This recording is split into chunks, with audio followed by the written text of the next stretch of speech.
choisis Jésus pour guider ma vie.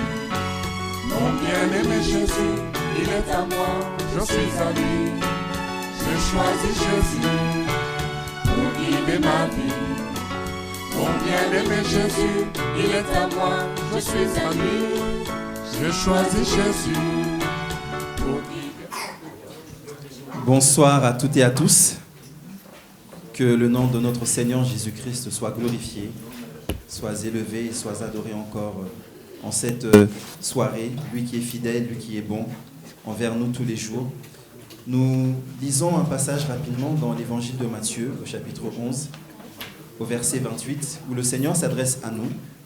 Il dit ceci: « Venez à moi, vous tous qui êtes fatigués et chargés, et je vous donnerai du repos. Prenez mon joug sur vous et recevez mes instructions, car je suis doux et humble de cœur, et vous trouverez du repos pour vos âmes, car mon joug est doux et mon fardeau est léger. » Et cette invitation, elle est encore d'actualité pour chacun de nous ce soir. Le Seigneur dit: viens à lui si tu es fatigué et chargé, il te donnera du repos parce qu'il t'aime, parce qu'il te connaît, parce qu'il me connaît et parce qu'il veut notre bien.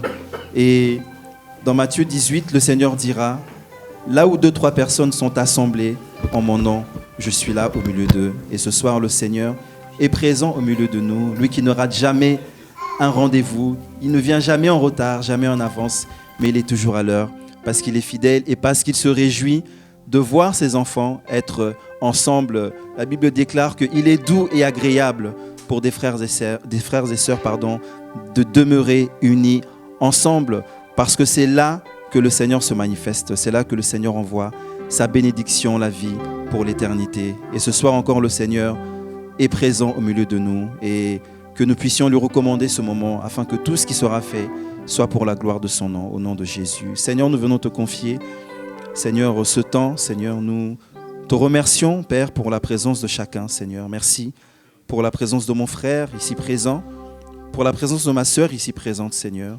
Parce que nous savons que, Seigneur, nous pouvons former des projets, planifier des choses, Seigneur, mais c'est toi qui nous accordes la grâce de pouvoir accomplir, Seigneur, nos projets. Et ce soir, tu as permis que nous puissions tous être présents, Seigneur, et nous voulons te recommander ce temps parce que nous savons que tu es là au milieu de nous, Seigneur.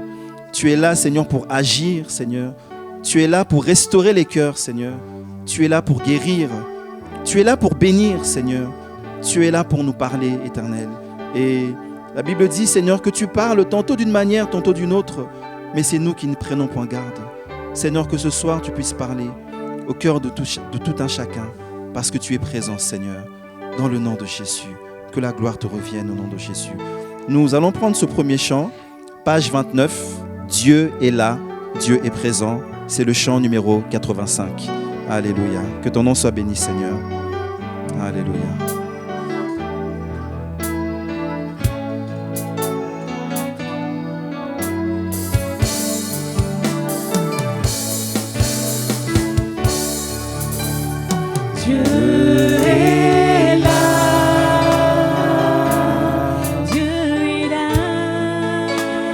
Dieu est là.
Seigneur, nous te disons merci, Seigneur, parce que tu es là, parce que tu es présent au milieu de nous, Seigneur.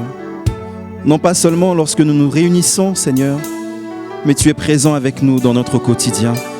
Tu es présent avec nous, Seigneur, dans nos maisons, dans nos demeures, Seigneur. Tu es présent avec nous au travail, Seigneur. Tu es présent avec nous lorsque nous dormons, Seigneur.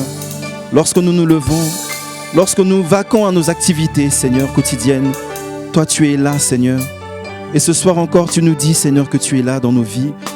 Seigneur, même si nous pouvons passer par des moments difficiles, même si nous pouvons passer par des temps d'incompréhension, des moments où nous avons l'impression que tu es loin de nous, Seigneur, des moments où nous avons l'impression que tu ne nous écoutes pas, des moments où nous avons l'impression que tu t'es écarté de nous, Seigneur. Mais toi, tu veux nous dire encore aujourd'hui que tu es là, car tu nous as fait cette promesse d'être avec nous tous les jours jusqu'à la fin du monde. Seigneur, tu as dit, je ne vous abandonnerai point. Je ne vous délaisserai point, Seigneur. Et c'est la vérité, Seigneur. Seigneur, il est écrit, Seigneur, que toi, tu demeures fidèle. Tu ne changes pas. Même quand nous te sommes infidèles, Seigneur. Tu ne t'éloignes pas de nous, Seigneur. Mais tu demeures fidèle, car tu ne peux renier ta parole.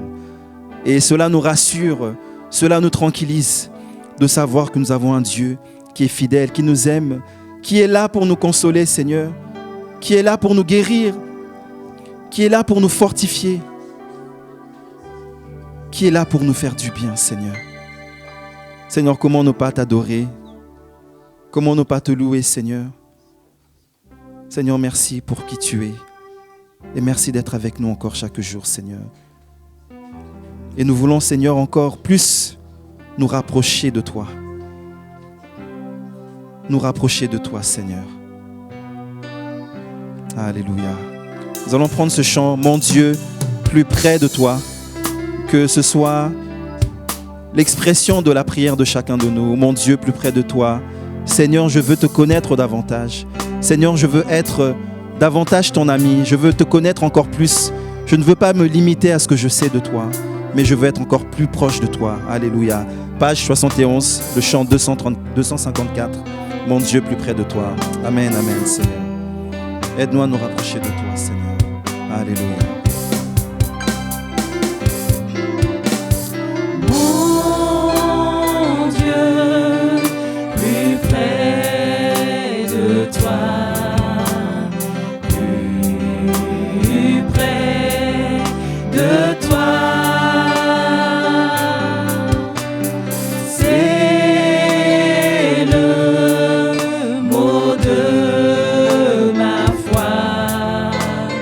Plus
le rein, prends courage.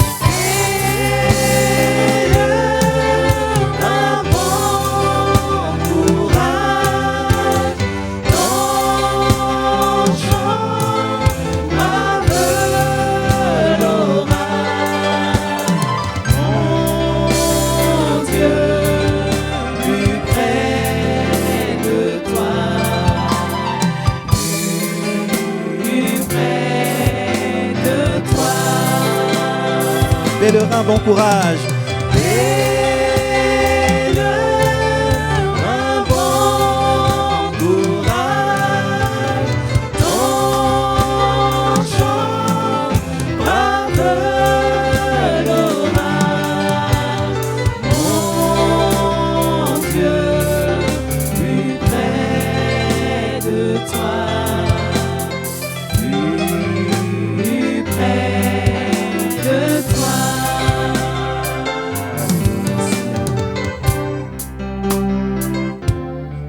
Seigneur, aide-nous à nous approcher de toi. Seigneur, libère-nous de tout ce qui peut nous empêcher d'être attachés à toi, Seigneur. Illumine les yeux de nos cœurs, Seigneur, afin que nous réalisions davantage qui tu es, que nous réalisions davantage, Seigneur, combien tu nous aimes, combien tu es amour, combien tu es grand, combien ton amour est grand, combien ton amour est large, Seigneur. De sorte, Seigneur, que tu peux aimer toute l'humanité, Seigneur. Seigneur, ton amour nous dépasse. Ton amour nous dépasse, Seigneur.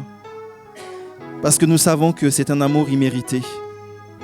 Qui peut dire qu'il mérite de te connaître, Seigneur? Qui peut dire qu'il mérite d'être sauvé? Qui peut dire qu'il mérite d'être aimé par toi, Seigneur? Aucun de nous, nous le méritons, Seigneur. Parce que nous étions loin de toi, Seigneur. Nous étions dans la boue, Seigneur. Nous étions dans la souillure du péché. Et c'est écrit qu'encore mourrait-on pour un juste. Mais toi, tu es mort pour les méchants, Seigneur. Les bandits que nous étions, Seigneur. Tu as donné ta vie. Sans réfléchir, sans faire de calcul, Seigneur. Alors que les humains, Seigneur, avant de faire quelque chose, on réfléchit si nous avons un intérêt dans l'affaire ou pas, Seigneur. Mais toi, tu étais prêt à te sacrifier, Seigneur. Même si c'était que pour sauver une seule personne, un seul être humain, tu n'aurais pas hésité un seul instant. Parce que tu connais l'amour que le Père a pour sa création, Seigneur. Seigneur, comment ne pas te remercier? Et aujourd'hui, Seigneur, nous pouvons nous tenir devant toi parce que nous avons été lavés dans le sang de l'agneau. Nous avons été purifiés. Tu as changé nos vies, tu as changé nos cœurs, Seigneur. Tu as fait de nous des êtres nouveaux, des créatures nouvelles, Seigneur. Et nos noms sont inscrits dans ce merveilleux livre de vie, Seigneur. Oh Seigneur, quelle grâce de te connaître. Quelle grâce d'être appelé enfant de Dieu, Seigneur. Quelle grâce de t'appartenir. Quelle grâce d'être à toi, Seigneur. Oui, Seigneur, nous voulons réaliser cela.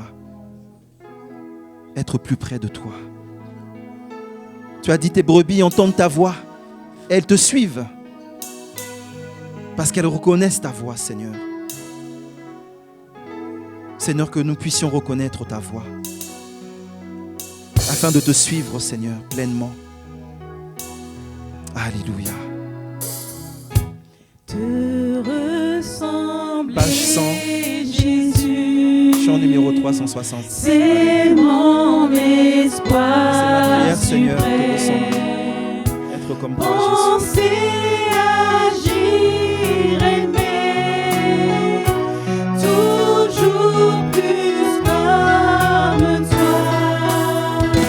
Te ressembler, Jésus, c'est mon espoir suprême.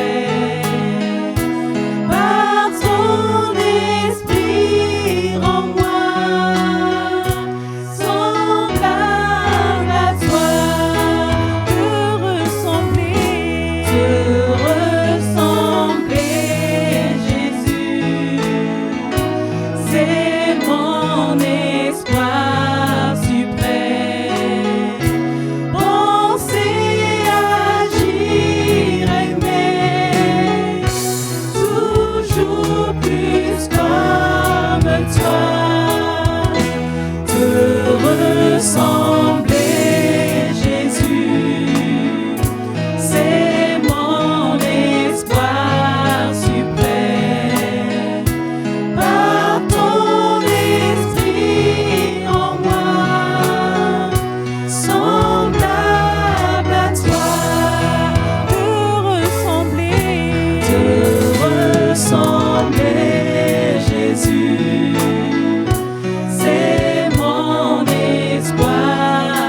manifeste-toi au milieu de nous.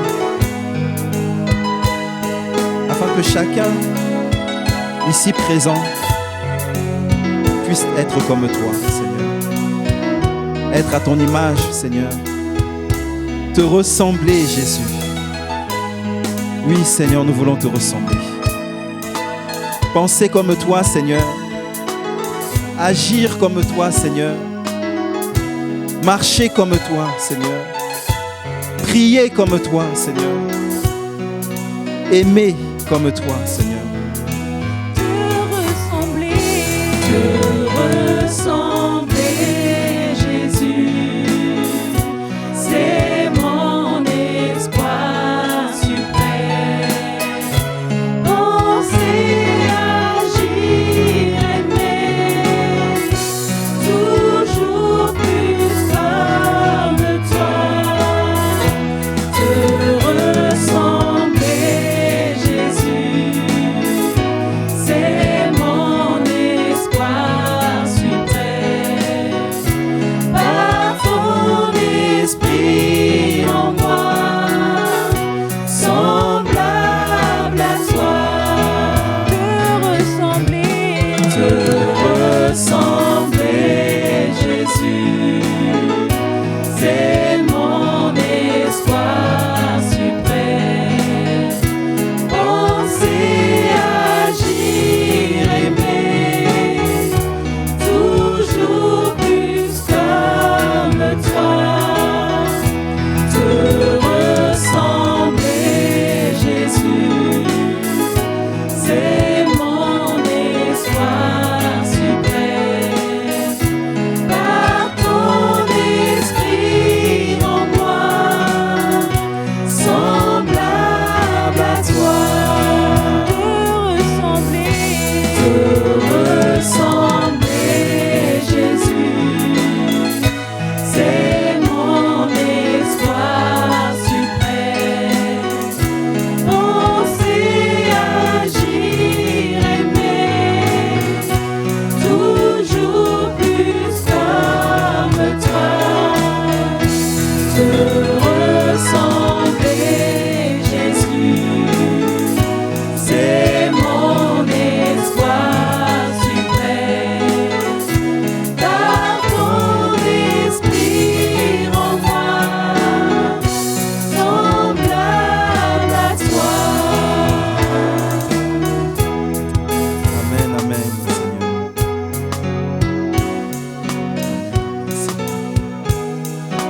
Rends-nous semblables à toi, Seigneur.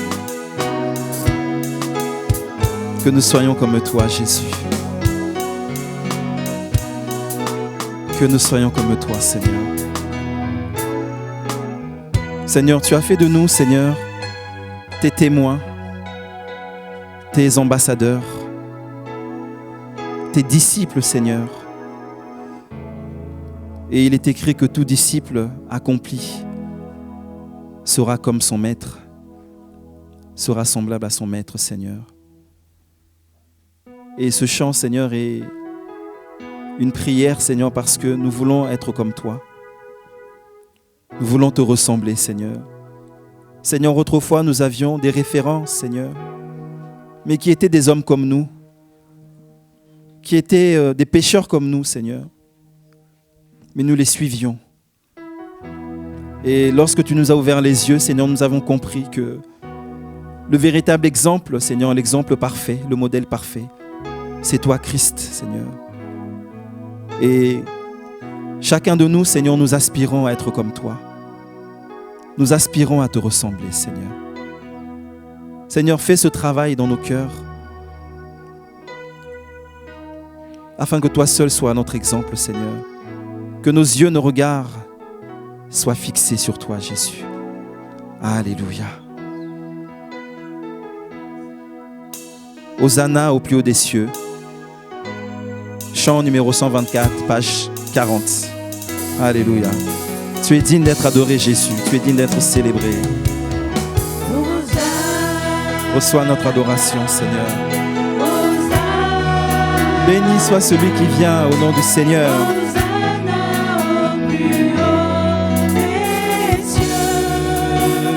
Hosanna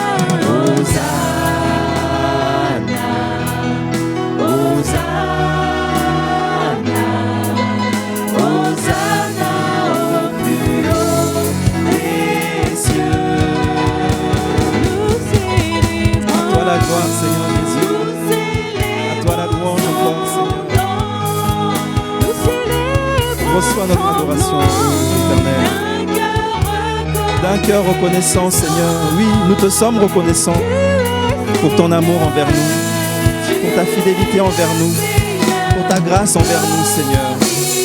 Béni soit ton nom, ô Éternel. Alléluia.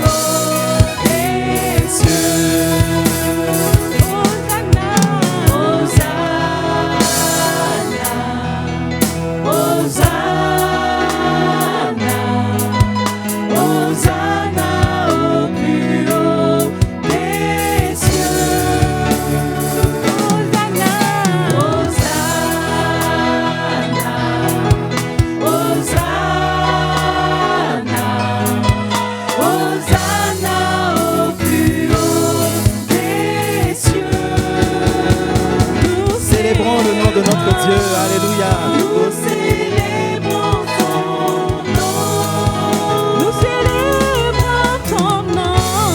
D'un cœur reconnaissant. Tu es le Seigneur. Glorie. Gloire à ton nom, Jésus. Hosanna au plus haut des cieux.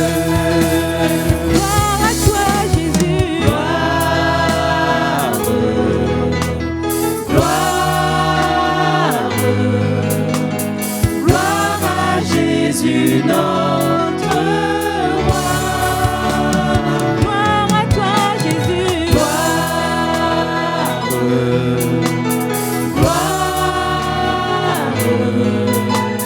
Gloire à Jésus notre roi.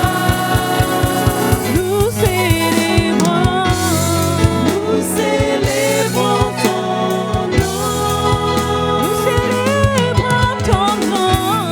D'un cœur reconnaissant. Tu es Seigneur.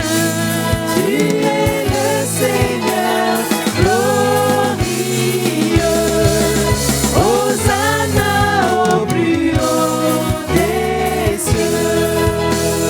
Gloire à toi Jésus. Gloire.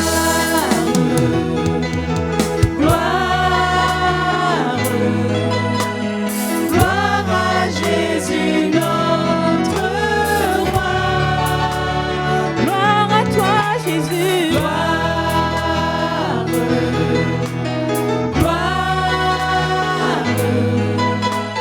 Gloire à Jésus notre roi. Nous célébrons ton nom. Nous célébrons ton nom. D'un cœur reconnaissant. Tu es Seigneur. Tu es le Seigneur glorieux. Hosanna au plus haut des cieux. Alléluia. Nous célébrons ton nom. Nous célébrons ton nom. D'un cœur reconnaissant. Tu es Seigneur. Tu es le Seigneur glorieux. Hosanna au plus haut des cieux. Nous célébrons ton nom. Nous célébrons ton nom. D'un cœur reconnaissant. Tu es Seigneur. Tu es le Seigneur glorieux. Hosanna au plus haut des cieux.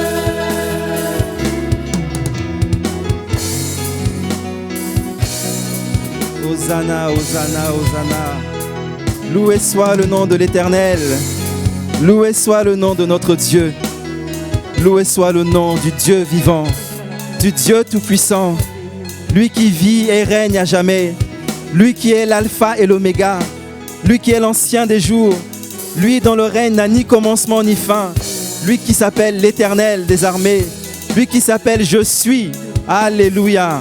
Hosanna au plus haut des cieux. Sois élevé. Nous célébrons ton nom. Nous célébrons ton nom. D'un cœur reconnaissant. D'un cœur reconnaissant. Tu es Seigneur. Tu es le Seigneur glorieux. Hosanna. Hosanna au plus haut des cieux. Oh, nous célébrons ton nom. Nous célébrons ton nom. D'un cœur reconnaissant. D'un cœur reconnaissant. Tu es Seigneur. Tu es le Seigneur glorieux. Hosanna au plus haut des cieux. Hosanna, Hosanna au plus haut des cieux. Hosanna. Hosanna au plus haut des cieux. Nous te donnons la gloire. Hosanna au plus haut des cieux. Nous t'élèvons. Hosanna au plus haut des cieux. Car toi seul est digne. Hosanna au plus haut des cieux. Hosanna. Hosanna au plus haut des cieux. Est-ce qu'on peut acclamer le Seigneur? Acclamons notre Dieu.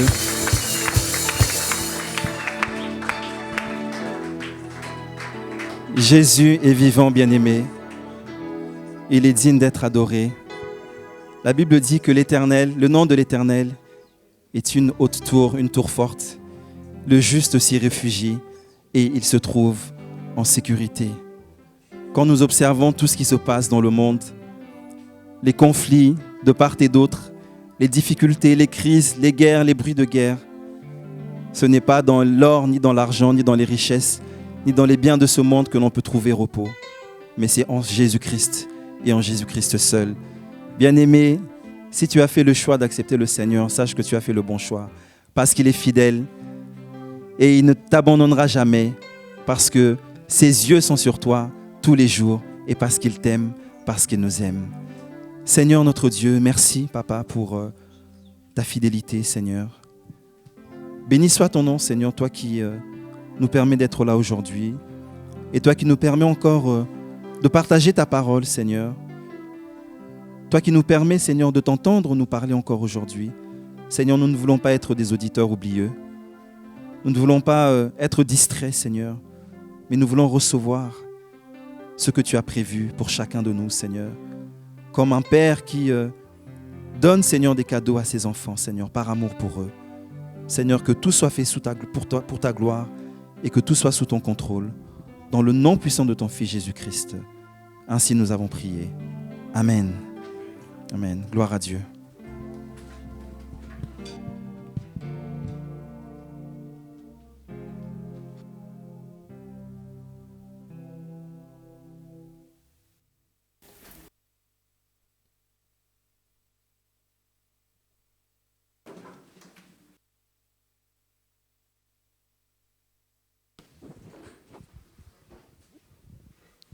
Alors, gloire à Dieu, nous continuons notre étude du livre d'Amos.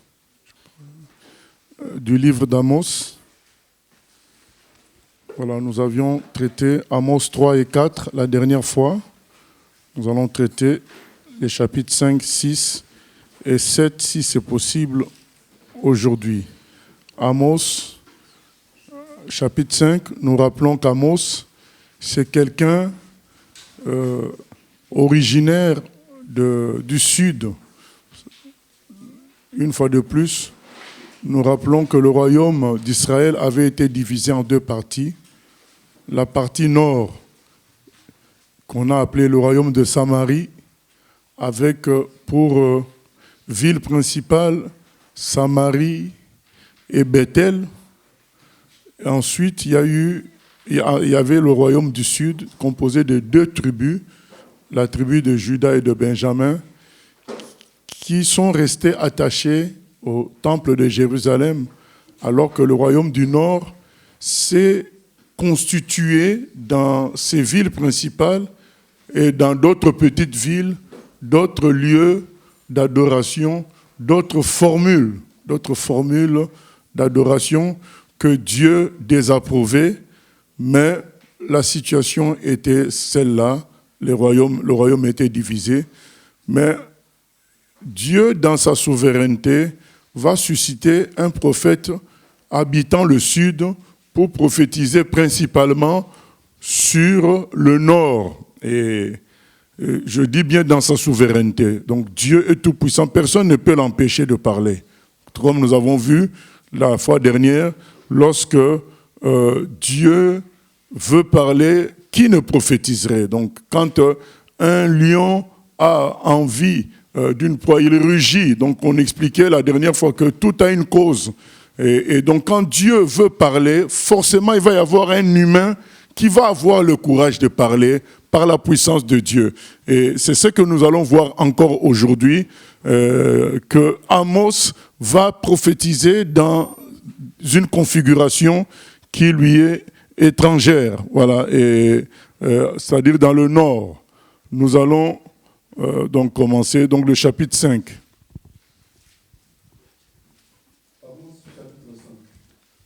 Écoutez cette parole, cette complainte que je prononce sur vous, maison d'Israël. Elle est tombée, elle ne se relèvera plus. La Vierge d'Israël, elle est couchée par terre, nul ne la relève. Car ainsi parle le Seigneur, l'Éternel. La ville qui mettait en campagne 1000 hommes n'en conservera que 100. Et celle qui mettait en campagne 100 hommes n'en conservera que 10 pour la maison d'Israël. Car ainsi parle l'Éternel à la maison d'Israël. Cherchez-moi et vous vivrez. Ne cherchez pas Béthel, n'allez pas à Gilgal, ne passez pas à Beersheba, car Gilgal sera captif, et Béthel deviendra une ruine. Cherchez l'Éternel, et vous vivrez. Craignez qu'il ne saisisse comme un feu la maison de Joseph, et que ce feu ne la dévore, sans personne à Béthel pour l'éteindre. Ô vous qui changez le droit en absinthe, et qui foulez à terre la justice. Il a créé les Pléiades et l'Orient. Il change les ténèbres en aurore. Il obscurcit le jour pour en faire la nuit. Il appelle les eaux de la mer et les répand à la surface de la terre. L'Éternel est son nom. Il fait lever la ruine sur les puissants et la ruine vient sur les forteresses. Ils haïssent celui qui les reprend à la porte et ils ont en horreur celui qui parle sincèrement. Aussi, parce que vous avez foulé le misérable et que vous avez pris de lui du blé en présent, vous avez bâti des maisons en pierre de taille, mais vous ne les habiterez pas. Vous avez planté d'excellentes vignes, mais vous n'en boirez pas le vin. Car, je le sais, vos crimes sont nombreux, vos péchés se sont multipliés. Vous opprimez le juste, vous recevez des présents, et vous violez à la porte le droit des pauvres. Voilà, nous allons nous arrêter là un instant. Donc dans cette première partie, je ne m'entends pas bien. Dans cette première partie, Amos dénonce le faux culte qui s'est installé. Je vous ai dit que puisqu'il y a eu le royaume du Nord qui a été constitué, ben ces gens-là ont voulu aussi une certaine indépendance par rapport au temple de Jérusalem. En voulant l'indépendance par rapport au temple de Jérusalem, ils se sont construits leur propre adoration que eux, ils ont considéré que c'est l'adoration de l'Éternel. Parce que les deux, faut se souvenir que c'est le même peuple, c'est le peuple d'Israël qui s'est scindé en deux. Donc, du coup, ils se revendiquent tous de l'Éternel, ils se revendiquent tous de Moïse. Mais, Toutefois, Dieu avait bien dit qu'il avait choisi Jérusalem et il avait désigné Salomon pour construire son temple. Et ces gens-là, mais ils se sont dit, mais nous, dans le nord, on est loin de Jérusalem. Et si nous restons fidèles à Jérusalem, nous restons fidèles au temple, c'est comme si nous allons nous mettre sous la domination du royaume du Sud. Alors c'est pourquoi ils se sont créés leur propre adoration. C'est comme ça que beaucoup, en refusant d'avoir parfois des autorités, en refusant de se soumettre à certaines personnes ou bien à la volonté de Dieu pour eux, finissent par se constituer leur propre système. Parce qu'ils n'ont pas voulu se soumettre au système que Dieu avait prévu pour eux. C'est ça qu'eux, ils ont fait. Et maintenant, Dieu est en train de dénoncer ce faux culte en leur disant au verset 4, « Car ainsi parle l'Éternel à la maison d'Israël, cherchez-moi et vous vivrez. Ne cherchez pas Bethel. » Donc Bethel, c'était donc devenu un centre d'adoration du Nord. Ne cherchez pas Bethel, c'est moi qu'il faut chercher. C'est comme s'il nous parlait aujourd'hui de ne pas chercher les bâtiments, de ne pas chercher les humains, de ne pas chercher les systèmes, mais de chercher l'Éternel en tout temps. C'est lui qui doit être notre objet de recherche. Voilà. Et maintenant, c'est lui après qui distribue les autres choses. Il peut nous donner de bons serviteurs, il peut nous donner de bons bâtiments, il peut nous donner des choses, mais des enfants, tout ce qu'on veut. Mais c'est lui que nous devons chercher. Cherchez l'Éternel et vous vivrez. Ne vous laissez pas voir. Au verset 5, c'est dit, n'allez pas à Gilgal. Gilgal, c'était des lieux de culte aussi temporaires que les enfants d'Israël bâtissaient. N'allez pas à Gilgal.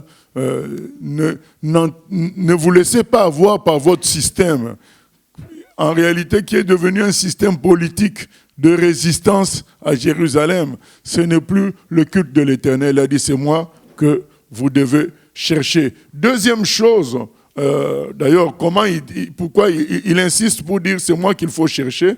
Parce qu'il dit que c'est lui qui a créé les étoiles. Voilà, il dit au verset 8, il a créé les Pléiades et l'Orion. Il change les ténèbres en aurore, il obscurcit le jour pour en faire la nuit. Il appelle les eaux de la mer et les répand à la surface de la terre.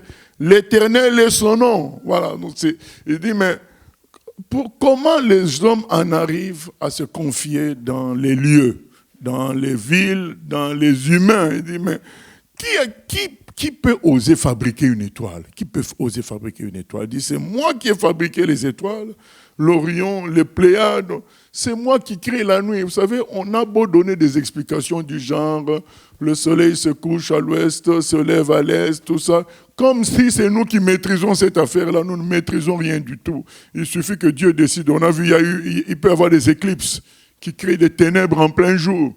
Dieu peut changer tout ça peut changer. En fait, en réalité, Dieu nous dit que c'est lui qui gère l'univers, c'est lui qui gère. Il fait lever la ruine sur les puissants et la ruine vient sur les forteresses. Comme j'en parlais hier dans la voiture, quand on allait à Paris, finalement, même des empires peuvent chuter en 2 temps, 3 mouvements. Il y a des empires qui ont chuté comme ça. Nous avons vu comment la Libye était un pays où l'hôpital était gratuit, l'école était gratuite, et quand tu te mariais, l'État te donnait $5,000. La Libye, c'était comme ça. Donc, nouveau marié, cadeau de l'État, $5,000. Mais en une année, la Libye a sombré. En une année.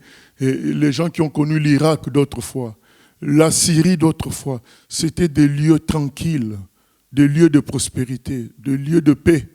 Même s'il y avait des dictateurs, il y avait une paix vraiment relative, une certaine prospérité. Mais en 2 temps, 3 mouvements, tout a changé. Les anciens ont connu la Deuxième Guerre mondiale. Donc tout peut basculer. En réalité, c'est Dieu qui gère l'univers. C'est lui qui contrôle tout. C'est ça qu'il est en train de dire. Pourquoi vous voulez me chercher à Bethel, Gilgal, tout ça? C'est rien. C'est moi, Dieu, que vous devez chercher. Et il dit, je fais lever la ruine sur les puissants. Et une autre chose qu'il dénonce, c'est de rechercher le matériel. Donc, il dit, aussi parce que vous avez foulé le misérable et que vous avez pris de lui du blé en présent, vous avez bâti des maisons en pierre de taille, mais vous ne les habiterez pas. Donc les gens, en ce moment-là, se confiaient, nous l'avions dit précédemment, une des grandes erreurs de l'être humain, c'est de croire que quand il est prospère, Dieu est avec lui. Donc Dieu l'approuve. Et donc c'est ce que Dieu dénonce, il dit, vous êtes enrichis, vous avez bâti des maisons en pierre de taille, mais je vous dis que je vais envoyer la calamité, je vais envoyer la destruction, et vous ne les habiterez même pas, ces maisons-là. Vous avez planté d'excellentes vignes, mais vous n'en boirez pas le vin. Vous savez, le monsieur qui a fabriqué l'iPhone, les ordinateurs Apple, il est mort à 53 ans, Steve Jobs. Il n'a pas eu le temps de vraiment se reposer et profiter de son argent. Nous connaissons l'histoire aussi dans la Bible, dans Luc 12, où ce monsieur s'était enrichi, il a dit, je vais construire des greniers, je vais garder toutes mes richesses, toutes mes récoltes, comme ça je pourrai vivre toute ma vie sans travailler, c'est fini, c'est le temps de la prospérité. Mais il est écrit que sa vie lui a été redemandée ce soir-là, cette nuit-là. C'est pour nous dire que vanité des vanités finalement, c'est pas les richesses qui donne le vrai bonheur, c'est Dieu lui-même qui est le vrai bonheur. C'est ce qu'il est en train de dire. Mais vous avez fait d'excellentes choses. Bâtir des vignes, bâtir des maisons en pierre de taille, mais je vous dis que vous en profiterez même pas. Voilà. Car vos péchés se sont multipliés, verset 12. Vous opprimez les justes, vous recevez des présents. Au fait, le désordre s'était installé dans le royaume du Nord, le désordre. Et les gens ne suivaient plus la loi de Dieu, mais les gens vivaient en fonction des convoitises terrestres. Voilà, c'est ça qui... Et ils bâtissaient, et ça marchait, hein. Ça réussissait, ça avançait, mais Dieu n'était pas dans l'affaire, et Dieu les prévenait que tout ça va se détruire en un instant. Vous savez, ce que vous connaissez comme l'Angleterre, Londres, tout ça, il y a 2 siècles, ce pays-là dominait le monde entier, hein, l'Angleterre. Le monde entier. L'Inde était colonisée, le Pakistan, toute cette région-là était colonisée par l'Angleterre, l'Australie, le Canada.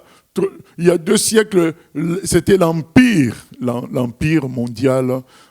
Je crois que c'est le plus grand empire depuis que les empires existent. C'est l'empire britannique. Mais après 2 guerres, tout s'est écroulé. Première guerre mondiale, Deuxième guerre mondiale les a fait endetter. En même temps, il y a eu les indépendances des pays. Ils ont perdu toute leur puissance. Aujourd'hui, c'est un pays simple, quelconque, comme tous les autres pays sur la terre.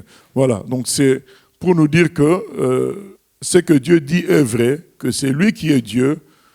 Ces gens-là n'ont pas à se confier en leur richesse, mais en lui. Donc nous continuons, verset 14. Verset 13, pardon. Voilà pourquoi, en des temps comme ceux-ci, le sage se tait, car ces temps sont mauvais.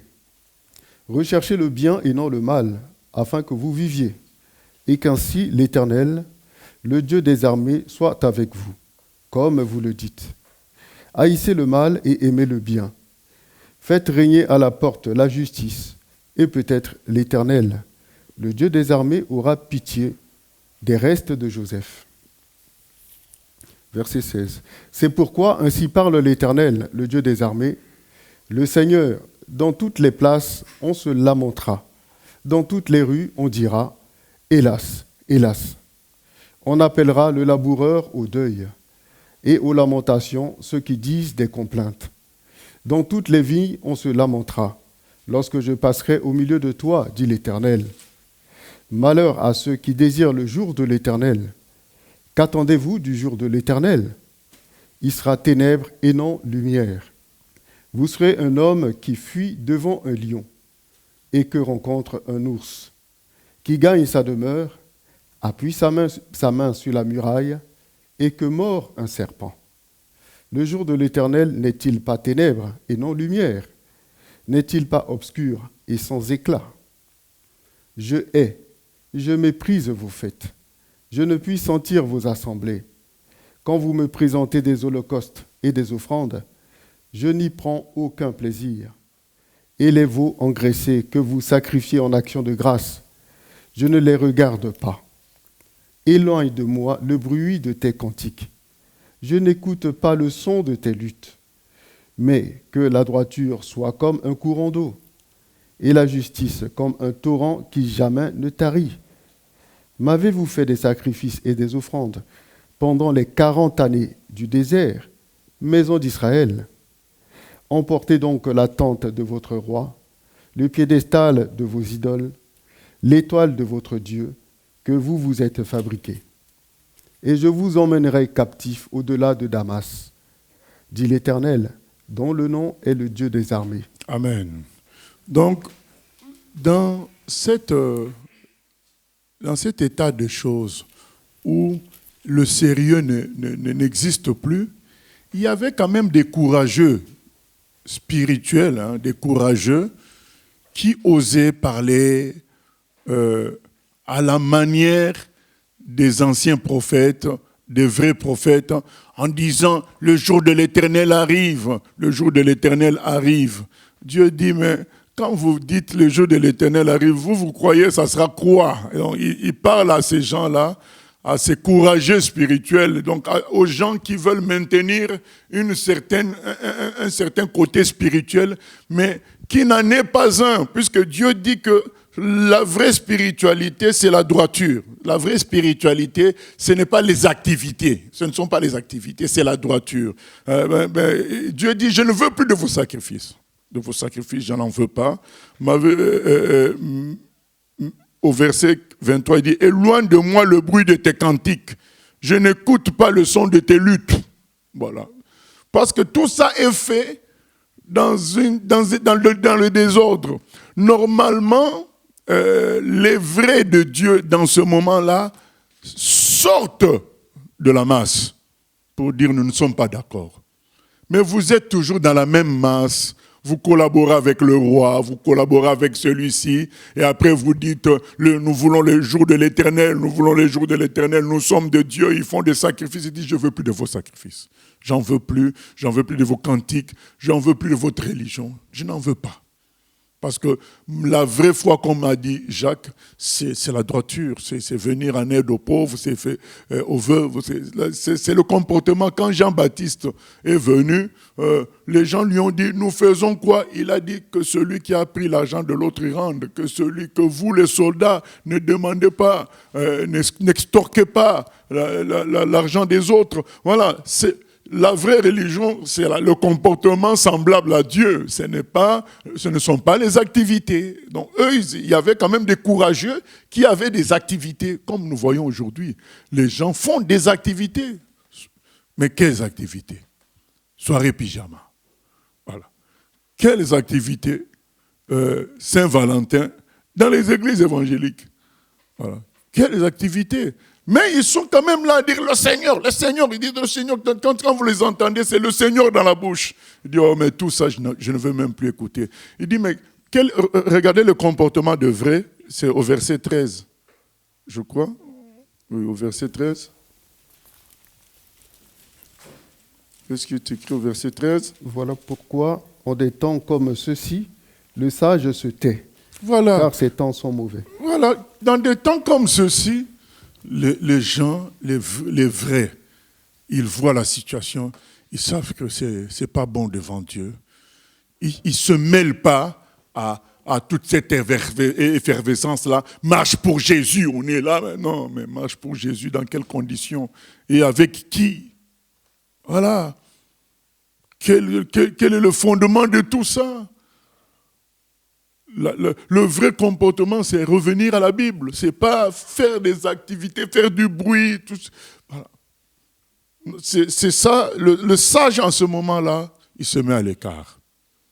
Il ne participe pas à tout ça. Et Dieu dit, mais tout ça, je n'en veux pas. Je ne veux pas de vos sacrifices. Voilà, nous passons au chapitre 6. Malheur à ceux qui vivent tranquilles dans Sion et en sécurité sur la montagne de Samarie, assez grande la première des nations, auprès desquelles va la maison d'Israël. Passez à Calné et voyez. Allez de là jusqu'à Hamath la grande et descendez à Gath chez les Philistins. Ces villes sont-elles plus prospères que vos 2 royaumes? Et leur territoire est-il plus étendu que les vôtres? Vous croyez éloigner le jour du malheur et vous faites approcher le règne de la violence. Ils reposent sur des lits d'ivoire. Ils sont mollement étendus sur leurs couches. Ils mangent les agneaux du troupeau, les veaux mis à l'engrais. Ils extravaguent au son du luth. Ils se croient habiles comme David sur les instruments de musique. Ils boivent le vin dans de larges coupes. Ils soignent avec la meilleure huile. Et ils ne s'attristent pas sur la ruine de Joseph. C'est pourquoi ils seront emmenés à la tête des captifs. Et les cris de joie de ces voluptueux cesseront. Voilà, là il dénonce l'esprit de prospérité qui a saisi le pays. Les gens vivent en fonction de la prospérité financière. Vous savez, dans un pays comme le Congo, Kinshasa, là-bas, le christianisme se juge en fonction des moyens. Donc, si vous avez des moyens, c'est que Dieu est avec vous. Donc, même une église où le prédicateur, c'est un cafard, tant qu'après, ça produit de l'argent aux gens qui l'écoutent, on doit considérer que c'est la vérité. Donc, les gens, ils se permettent, en tant que chrétiens, de mentir, mais tant que ce mensonge rapporte, qui va lui reprocher ce mensonge? Personne. Donc c'était l'état d'Israël à ce moment-là. C'est-à-dire qu'il y avait un désordre qui était là, mais en même temps une forme de prospérité. Les gens, tant qu'il y avait la prospérité, ils ne s'inquiétaient pas. C'est pourquoi Dieu dit, malheur à ceux qui vivent tranquilles. Vous vivez tranquille, vous voyez bien que nous ne sommes plus sur le chemin de Dieu et vous êtes tranquille. Vous avez un problème, c'est ce que Dieu veut dire. Vous avez un problème avec tout ce qui se passe là, comme contradiction par rapport aux voies du Seigneur. Vous êtes tranquille. Et il dit, malheur à tous ceux-là. Les gens devraient garder silence, devraient se lamenter, devraient pleurer par rapport à cet état-là. Non. Donc il y a bien de pays comme ça où on dit qu'il y a le christianisme, mais c'est un faux christianisme. C'est un christianisme lié à ce qu'on est en train de lire, lié à la prospérité. Si ça quelque chose rapporte, s'il y a la foule, on a vu certains concerts dans ce pays-là. Au stade, un de leurs musiciens chantait, il a rempli le stade, il y a eu même beaucoup de morts. Mais il fallait voir ce concert, c'était un rituel satanique en direct. Voilà, avec des gens qui faisaient des cercles sataniques habillés avec des capuches comme dans les rituels sataniques. Mais il y avait du monde. Tant que ça réussit, voilà, cet homme est encore suivi aujourd'hui par beaucoup de gens qui se disent chrétiens parce que ça réussit. Et Dieu dit, mais vous devriez vous lamenter parce que tous ceux qui cherchent le jour de l'Éternel vont regretter parce que ce jour-là sera un jour terrible où il jugera toutes ces choses-là d'une manière forte et il n'y aura pas de pitié. Et c'est ça que Amos est en train de dire, vous devriez vous inquiéter au lieu d'être tranquille. Verset 8. Le Seigneur, l'Éternel, l'a juré par lui-même. L'Éternel, le Dieu des armées, a dit, « J'ai en horreur l'orgueil de Jacob, et je hais ses palais. Je livrerai la ville et tout ce qu'elle renferme. Et s'il reste 10 hommes dans une maison, ils mourront. Lorsqu'un parent prendra un mort pour le brûler, et qu'il enlèvera de la maison les ossements, il dira à celui qui est au fond de la maison, « Y a-t-il encore quelqu'un avec toi ?» Et cet homme répondra, « Personne. » Et l'autre dira, « Silence, ce n'est pas le moment de prononcer le nom de l'Éternel. Car voici, l'Éternel ordonne, il fera tomber en ruine la grande maison et en débris la petite maison. Est-ce que les chevaux courent sur un rocher?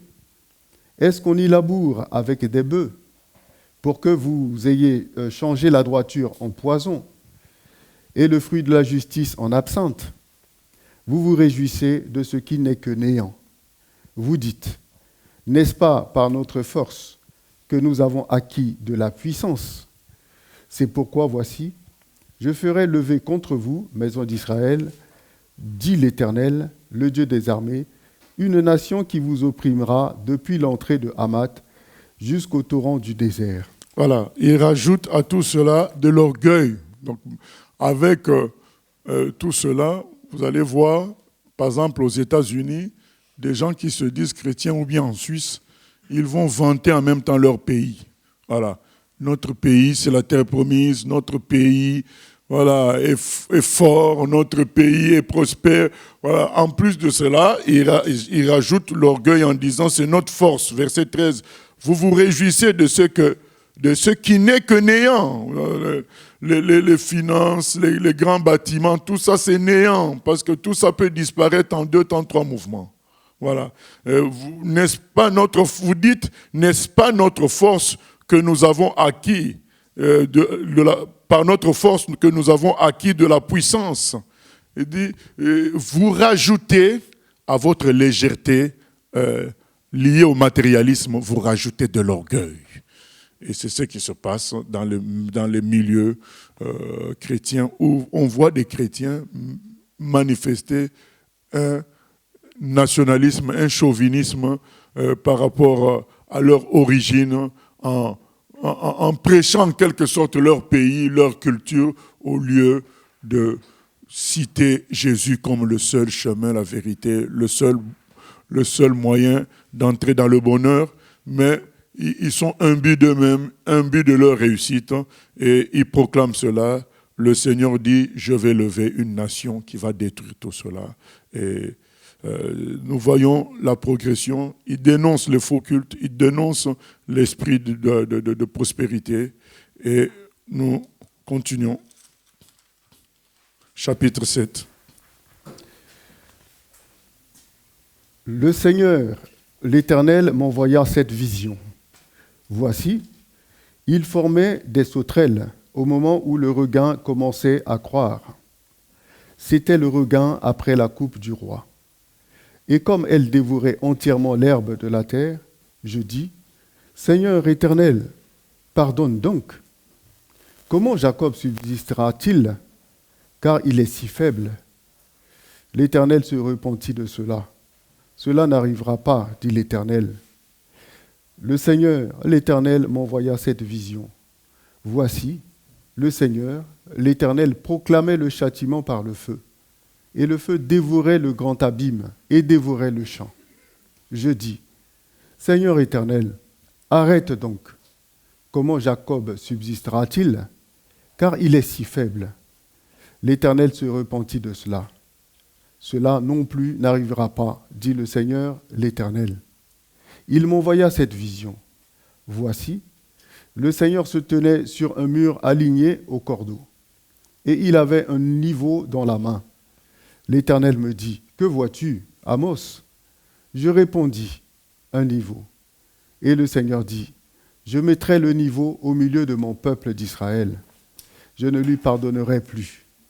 Les hauts lieux d'Isaac seront ravagés. Les sanctuaires d'Israël seront détruits. Et je me lèverai contre la maison de Jéroboam avec l'épée. Voilà les visions que Dieu montre à Amos, qui montrent comment Dieu manœuvre toujours avec nous les humains. Il proclame un jugement, il menace, mais s'il y a un intercesseur, quelqu'un qui vient intercéder pour les coupables, Dieu recule. Donc on voit ça à 2 reprises. Dieu a reculé. Donc quand Amos lui dit, Seigneur, voilà, ne permets pas ça. Donc la première fois, il te dit, le Seigneur m'envoya cette vision, verset 4. Voici le Seigneur l'Éternel proclamait le châtiment par le feu. Et le feu dévorait le grand abîme et dévorait le champ. Je dis, Seigneur éternel, arrête donc. Ça, c'est plutôt la deuxième fois. comment Jacob subsistera-t-il? Car il est si faible. L'Éternel se repentit de cela. Donc Dieu a changé de position. Mais c'était la deuxième fois. La première fois, c'était les sauterelles. Voici, il formait des sauterelles au verset 2, 1. Au moment où le regain commençait à croître, c'était le regain après la coupe du roi. Et comme elle dévorait entièrement l'herbe de la terre, je dis, Seigneur éternel, pardonne donc. Comment Jacob subsistera-t-il? Car il est si faible. Vous voyez la différence entre l'intercesseur et les autres. Les autres sont dans leur orgueil matérialiste par rapport à tout ce qu'ils sont, ils ont. Mais l'intercesseur, lui, vient dire, nous sommes faibles, nous sommes petits. Si tu laisses faire le jugement, nous allons disparaître. L'intercesseur supplie. Il ne vient pas avec un esprit d'orgueil qu'on voit dans le peuple. C'est ça la différence. L'intercesseur considère que Dieu ne se trompe pas. Mais les autres, quand ils prient, ils mettent Dieu à l'épreuve. Si tu es Dieu, fais ceci. Voilà. Ils questionnent pour mettre Dieu en défaut. Mais l'intercesseur, lui, il vient dans un esprit d'humilité en considérant que c'est nous le problème. Et non seulement nous sommes le problème, nous sommes si faibles. Voilà. Et Dieu a pitié quand le malheureux crie. L'intercesseur vient parler en malheureux, alors que les orgueilleux, même quand ils prient, on sent l'orgueil, on sent qu'ils confrontent Dieu, on sent qu'ils veulent dire à Dieu, si tu n'agis pas, donc c'est flou ta réalité. Voilà. Mais l'intercesseur, il est beaucoup plus simple que cela. Il vient dans une logique de simplicité. Oui, question?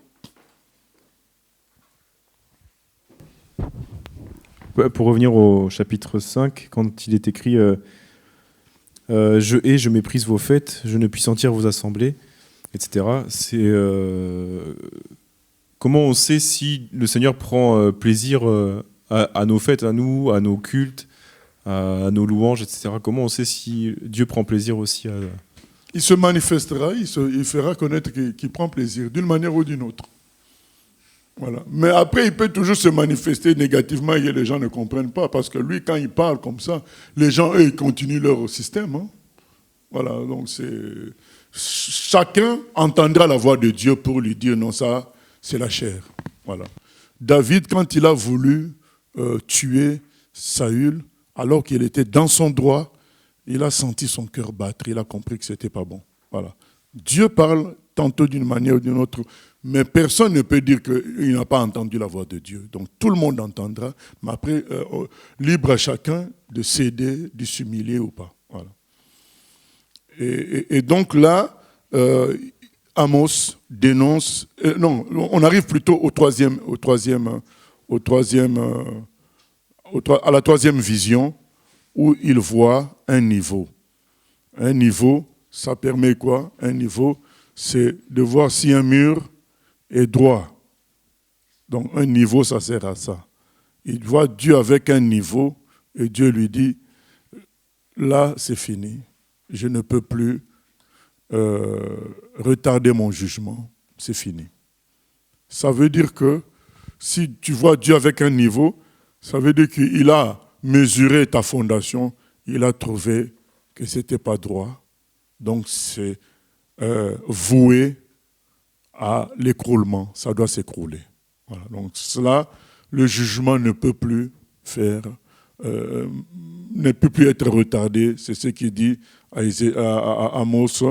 Je mettrai le niveau au milieu de mon peuple d'Israël, je ne lui pardonnerai plus. Donc là, c'est fini, le jugement doit tomber, la chose doit s'écrouler. Il n'y a pas moyen de sauver la chose. Les murs ont été construits sans que ça soit droit, donc c'est obligé de s'écrouler. Dieu ne peut pas fonctionner dans ce qui n'est pas droit. Et donc ça, c'est la troisième vision. Nous voyons la patience de Dieu. Donc 2 visions à chaque fois. Il se repent de son jugement à la suite de l'intercession de son serviteur. Mais comme c'était le cas pour Sodome et Gomorrhe, il y a un moment où sa patience atteint ses limites et il est obligé de détruire. Donc c'est ce que Amos vient expliquer aussi. Maintenant, nous allons clôturer avec les contradicteurs. Donc, quand on est dans la vérité, quand quelqu'un dit la vérité, il faut s'attendre à ce qu'il y ait des contradicteurs. Donc, c'est quelque chose qui existe depuis longtemps. La vérité, comme on dit dans nos langues, la vérité blesse. Voilà. Donc, la vérité dérange. Parce que, comme aucun humain n'est parfait, dès qu'on dit la vérité, tout le monde se sent concerné. Sauf que la catégorie des humbles qui vont se sentir concernés et qui vont demander la grâce de Dieu, elle est minoritaire, hyper minoritaire. La grande majorité va se sentir humiliée et va vouloir réagir dans la logique de l'autodéfense, dans la logique de justification. C'est la grande majorité, son comportement. Et la conséquence de ça, c'est que cette majorité va combattre la minorité qui va suivre Dieu. Et notamment ceux qui annoncent la parole de Dieu vont être combattus sérieusement par ceux-là qui profitent du système. Donc il y a deux catégories de serviteurs de Dieu. Il y en a ceux qui profitent du système et il y a d'autres qui sont à l'écart. Ceux qui ont gardé silence dans le chapitre 5, ils se mettent à l'écart et ils attendent le feu vert de Dieu pour commencer à dénoncer. Voilà, c'est ce que nous allons voir du verset 10 jusqu'à la fin. Alors Amatsia, prêtre de Béthel, fit dire à Jéroboam, roi d'Israël, « Amos conspire contre toi au milieu de la maison d'Israël. Le pays ne peut supporter toutes ces paroles. Car voici ce que dit Amos.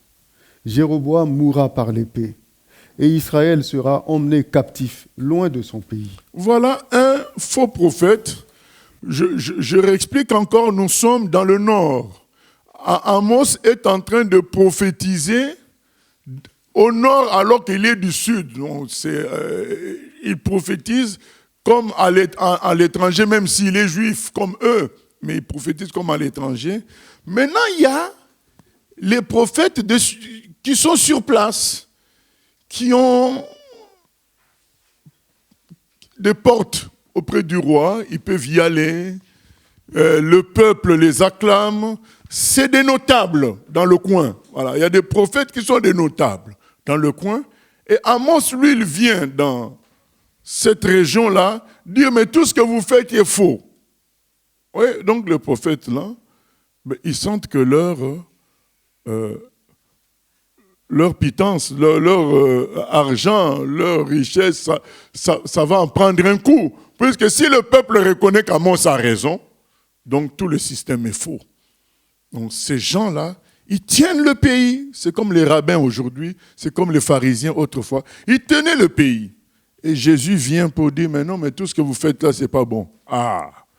Donc ils voient que leur pouvoir est en train de partir. Il n'y a pas que ça. Il y a tous les gens qui ont un certain pouvoir sur quelqu'un. Quand ils sentent que tu commences à connaître la vérité, ils vont s'attaquer. Comme on voit dans notre entourage. Dès que quelqu'un qui avait la même mise sur ses enfants, sur ses parents, dès qu'il voit que ses parents, là, ses enfants commencent à s'attacher à Dieu, l'accusation la plus facile, c'est secte. Tu es dans une secte. Ouais, dès que quelqu'un commence à avoir les yeux ouverts, l'accusation simple, l'accusation facile, tu es dans une secte, c'est un faux prophète, c'est ci, c'est là. Mais il faut amener les preuves, il faut amener les éléments. Voilà, qu'est-ce qui fait ce faux prophète-là, Amatsia? Il va voir le roi. Alors qu'Amos est en train de prêcher pour tout le monde, par rapport à tout le monde, lui va dire au roi, c'est toi qui es visé. Il est en train de dire, tu mourras par l'épée. Voilà, c'est un complot pour faire éloigner ce vrai prophète de Dieu, afin qu'eux, ils restent dans le système en train de gérer le système. Ils vont ils vont transformer le message initial pour créer des ennemis directs. Il va voir le roi pour dire, c'est toi qui es visé. Il dit que tu vas mourir par l'épée. Amos conspire contre toi au milieu de la maison d'Israël. Voilà. Et qu'est-ce qu'il rajoute? D'ailleurs, les gens n'aiment pas ce qu'il dit. Vous voyez? Puisque le roi aussi est prudent. Le roi ne peut pas s'attaquer à quelqu'un s'il sait qu'il est populaire. Alors le faux prophète rajoute encore, mais d'ailleurs les gens ne peuvent pas supporter de telles paroles. Or c'était faux. Et non seulement il fait ce complot auprès du roi, mais il va voir Amos lui-même. Nous lisons, verset 12. Et Amathia dit à Amos, « Homme à vision, va-t'en, fuis dans le pays de Juda, mange-y ton pain, et là tu prophétiseras. Mais ne continue pas à prophétiser à Béthel, car c'est un sanctuaire du roi, et c'est une maison royale. » Amos répondit à Amathia, « Je ne suis ni prophète, ni fils de prophète, mais je suis berger, et je cultive des sycomores.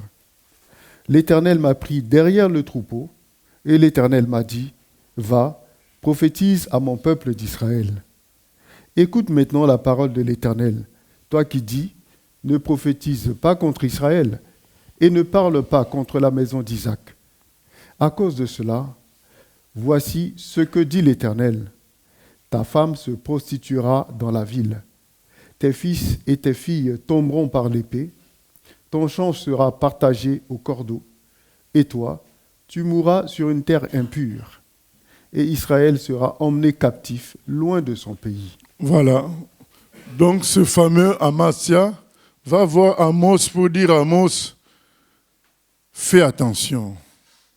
Hein? Tu peux aller prophétiser partout, mais éloigne-toi de Béthel parce que c'est là où le roi est implanté.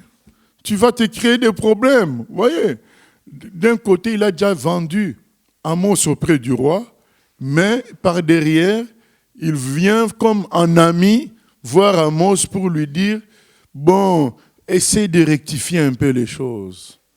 Mais ça, bien aimé, ce sont des réalités. Ce sont des réalités. Il y a des faux prophètes qui viennent voir des vrais prophètes pour leur donner des conseils. Il y a des gens qui te diront, si tu continues dans cette allure-là, tu vas toujours conduire des vieilles voitures. Regarde, moi j'ai déjà 4, j'en ai déjà 5. Il faut essayer de parler de telle manière. Il faut essayer de prêcher de telle manière. Moi, j'ai déjà assisté à un aîné qui parle, à l'époque, nous on avait environ 29 ans comme ça, mais on avait déjà commencé l'œuvre de Dieu. Il y a un aîné qu'on avait invité, et il conseille maintenant celui qui était mon pasteur, il lui dit, mais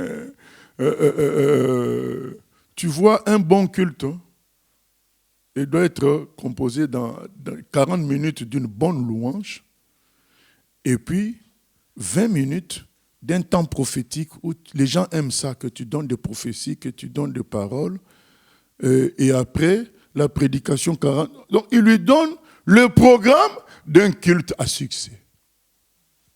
Donc, j'écoutais dans mon cœur, je disais, mais là, c'est n'importe quoi. C'est n'importe quoi. C'est ça, c'est une réalité. En fait, nous, on pense que ce qu'on lit, c'est seulement dans la Bible. Non. Ce sont des choses, quand tu vas commencer le travail, il y a des gens qui viendront te voir pour te dire, mais oui, on comprend que tu aimes Dieu, mais regarde, il y a des réalités. Il y a ça. Donc il faut...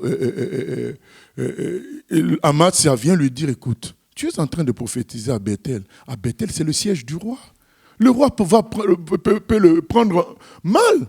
Pourtant, il était déjà parti voir le roi pour accuser Amos. Vous voyez, c'est des fourbes qui passent par derrière toi, qui disent des choses. Après, ils viennent devant toi comme des amis pour vouloir quand même te dévier, quoi. Pour vouloir quand même te dévier. Ce sont des réalités. Nous devons être très, très prudents. Moi, on m'a dit à moi-même, mais toi, tu es un responsable, tu n'as pas à demander pardon. Si tu demandes pardon, tu te rabaisses. Voilà, donc à l'époque, mon pasteur de l'époque m'avait dit ça. Tu es un responsable. Pourquoi tu as demandé? J'ai appris que tu as demandé pardon à telle sœur. Mais tu te rabaisses. Laisse seulement comme ça, les choses vont passer. Il fallait laisser seulement comme ça. Moi, dans mon cœur, j'ai dit non. J'ai continué à demander pardon et lui, maintenant, voyant que cela, mon attitude d'humilité apportait une forme de bonne notoriété, lui, il le faisait maintenant en public pour prendre maintenant de la notoriété. Voilà. Vous voyez, donc c'est des gens qui t'observent, qui voient dans quelle voie tu prends et vont venir avec des conseils pour essayer de casser cette voie-là d'une manière subtile. D'une manière subtile. Il y a quelqu'un qui dit, je veux bien, mais un jour, un aussi m'a dit, mais je veux bien prêcher la vérité, mais regarde, comme tu dois reconnaître quand même, il y a un problème, parce que tu manques des sous, quoi. Voilà. C'est ça. Moi, je dis, non, mais je mange bien, je vis normalement. Ah oui, mais voilà. Ainsi de suite. Ce sont des réalités. Amasia vient pour dire à l'autre, mais écoute, tu te mets en danger. Tu peux faire le succès partout, mais ici, là, c'est le quartier du roi. Parce qu'en réalité, lui, c'était aussi sa zone où il régnait. Toi, tu viens avec des prophéties de vérité, tu gâches tout. Donc, soyons prudents.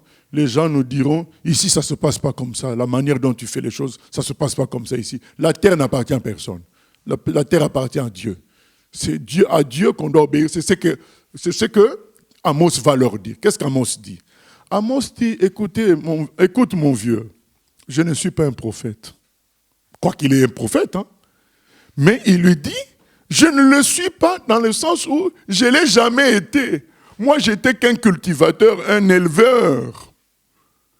Donc, c'est Dieu qui m'a pris dans cette situation-là. Il dit au verset 14, je ne suis ni prophète, ni fils de prophète, parce qu'il y a des gens qui en ont fait leur carrière. Donc, il est prophète, son fils, ainsi de suite. Voilà. Ou bien un club, il y a des clubs de prophètes. Il dit, moi, je n'ai jamais fait partie de ces clubs-là. Voilà. Je ne suis ni prophète, ni fils de prophète, mais je suis berger et je cultive des sycomores, je cultive des arbres. L'Éternel m'a pris derrière le troupeau. Ça veut dire que, alors que j'étais rien du tout, il m'a mis son esprit qui me fait parler comme je parle. Donc c'était pour lui dire que je n'ai aucun intérêt, je ne vise rien, je n'ai pas de carrière de prophète à défendre. Ce que je fais, je le fais par la puissance de Dieu, parce que moi j'avais mené ma vie tranquille derrière le troupeau, en gérant le troupeau, en cultivant les arbres. Je menais ma vie tranquille. Donc ce que je fais là, c'est vraiment parce que Dieu le veut. Et ce n'est pas toi qui vas changer ça. Comprends ça. Il dit, voilà. L'Éternel m'a dit, va, prophétise à mon peuple d'Israël. Écoute maintenant la parole de l'Éternel, toi qui dis, ne prophétise pas contre Israël. Voilà. Donc pendant qu'il parle à Amasia, l'Esprit de Dieu lui parle de dire ce qu'il va dire là. Eh bien, tout va être détruit dans ta famille, ta femme va se prostituer, tes enfants vont être tués, ainsi de suite. Parce que tu t'opposes à ce que Dieu veut qu'il soit dit. Gamaliel avait donné ce conseil gratuit. Il ne faut pas s'interposer entre Dieu, donc entre quelqu'un que Dieu a envoyé et la mission que Dieu lui a donnée. Il ne faut pas s'interposer. Et si tu n'es pas d'accord, tu te mets à l'écart, mais pas t'interposer. Et là, cet homme a voulu s'interposer entre Amos et sa mission, la mission divine.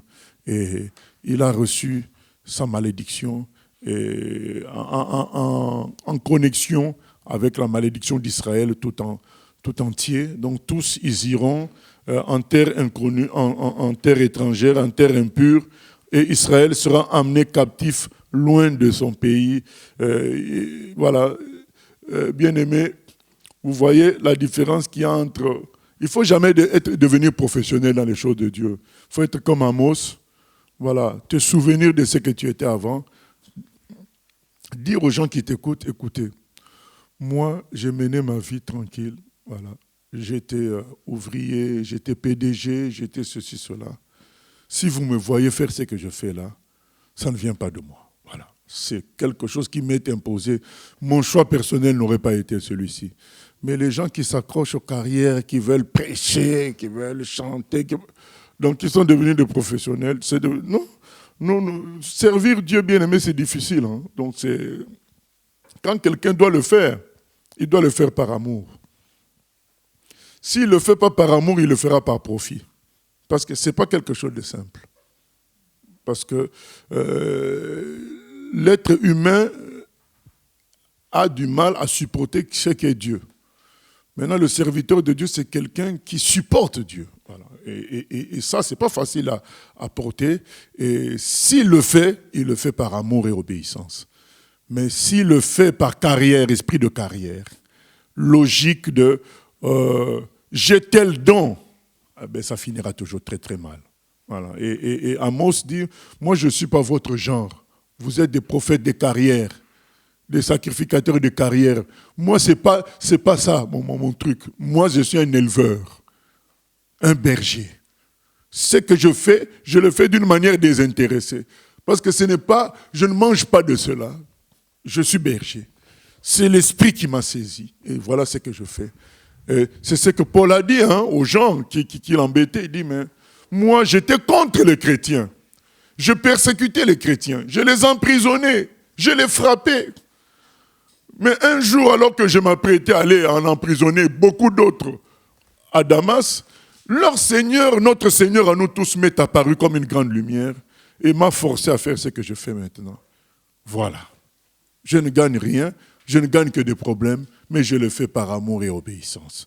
Parce que Dieu s'est révélé à moi. C'est ça les vrais serviteurs de Dieu.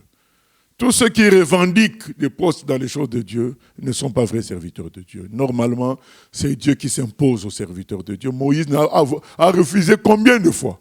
Combien de fois Moïse a refusé? C'est Dieu qui a insisté jusqu'à faire une forme de concession et ajouter Aaron qui n'était pas prévu dans le schéma. Voilà. Et on a vu la suite. Donc, normalement, on ne force pas l'œuvre de Dieu. On le fait, c'est une pression au contraire. Et on le fait par amour et obéissance. Et Amos dit ça à Amathia, tu es prophète de carrière, c'est pourquoi la malédiction va tomber sur toi. Voilà, que Dieu soit béni. Question.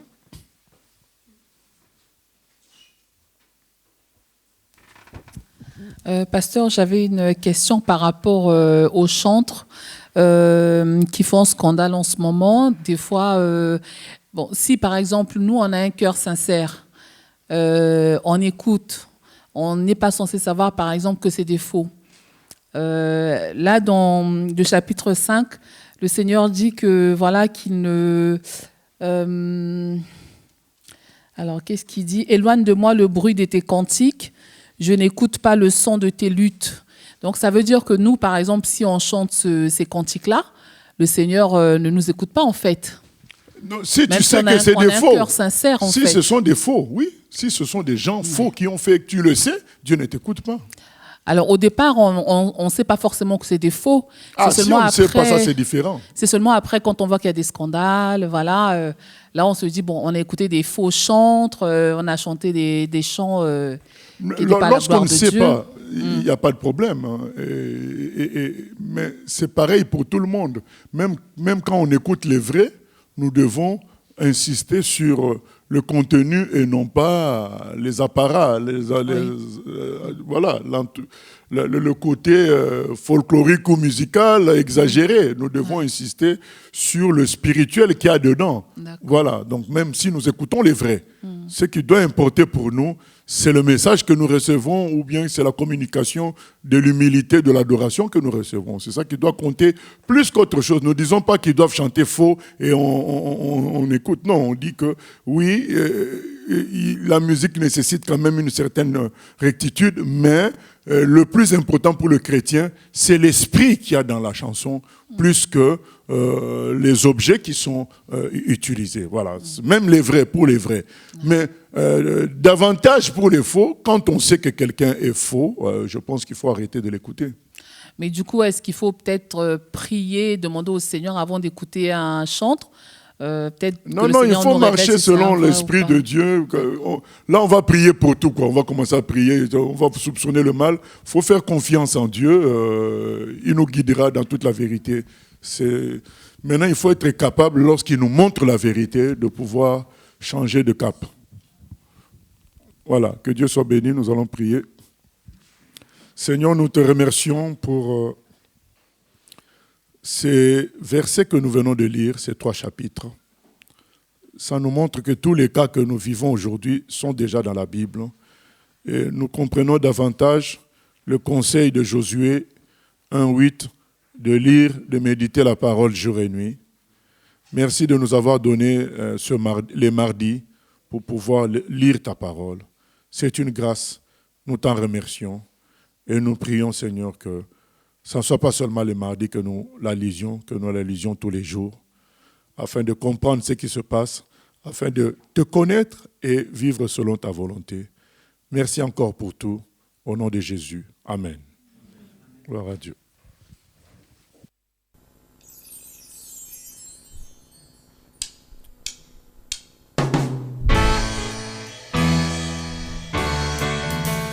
J'ai choisi Jésus pour guider ma vie. Mon bien-aimé Jésus, il est à moi, je suis à lui. J'ai choisi Jésus pour guider ma vie. Mon bien-aimé Jésus, il est à moi, je suis à lui.